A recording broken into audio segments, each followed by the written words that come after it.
Ah, comme la neige a neigé. Dès les premiers mots, on sent le poids du silence, du froid, de l'isolement. La neige tombe, mais elle ne se contente pas de recouvrir le paysage. Elle envahit aussi l'esprit du poète. Ce poème d'Émile Nelligan n'est pas seulement une description de l'hiver québécois. Il est bien plus que cela. Il est une libération, une catharsis, un cri, un exutoire, une tentative de donner forme à une douleur qui ne trouve pas d'issue ailleurs que dans les mots. Aujourd'hui, nous allons plonger dans Soir d'hiver, non pas comme une simple évocation du froid, mais comme un acte de purification par l'écriture. Ah, comme la neige a neigé. Ce premier vers est une exclamation. Mais que signifie-t-elle vraiment? Est-ce un constat, un cri, une plainte? On pourrait croire que le poète ne fait que décrire un paysage. Mais cette neige qui tombe, qui s'accumule, ce n'est pas seulement celle du dehors. C'est aussi celle du dedans. C'est une neige intérieure, un poids qui s'alourdit dans l'âme. Mais en l'exprimant, Nelligan l'a fait exister autrement.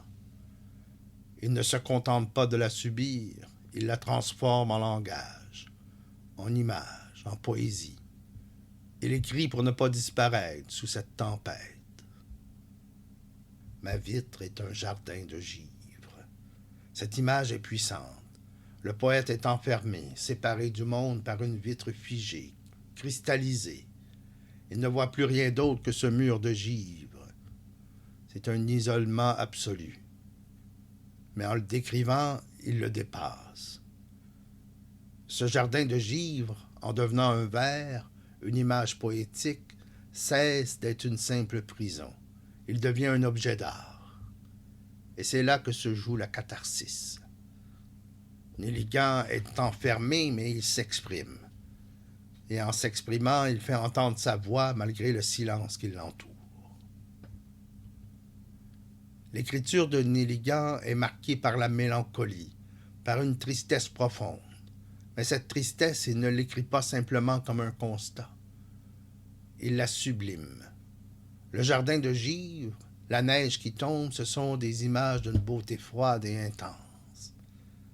Il ne s'agit pas seulement de dire « je suis seul », mais de créer une vision, un univers où cette solitude devient palpable, presque hypnotique.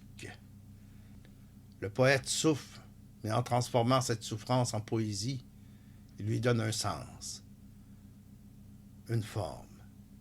Il ne guérit peut-être pas, mais il laisse une trace. Il libère quelque chose. On pourrait croire que Soir d'hiver est un poème sans espoir. Après tout, il n'y a pas d'évocation du printemps, pas de chaleur qui viendrait dissiper le froid. Mais l'acte d'écrire, lui, est déjà une forme d'espoir. Même dans cet hiver intérieur, même dans cette solitude, il y a quelque chose qui lutte, qui refuse de disparaître. En ce sens, Soir d'hiver n'est pas un poème de résignation, mais un poème de résistance.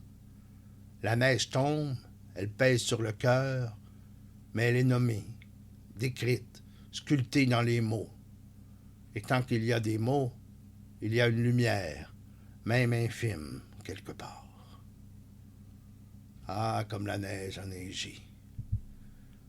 Un cri qui traverse le silence, une plainte peut-être, mais aussi un acte de création.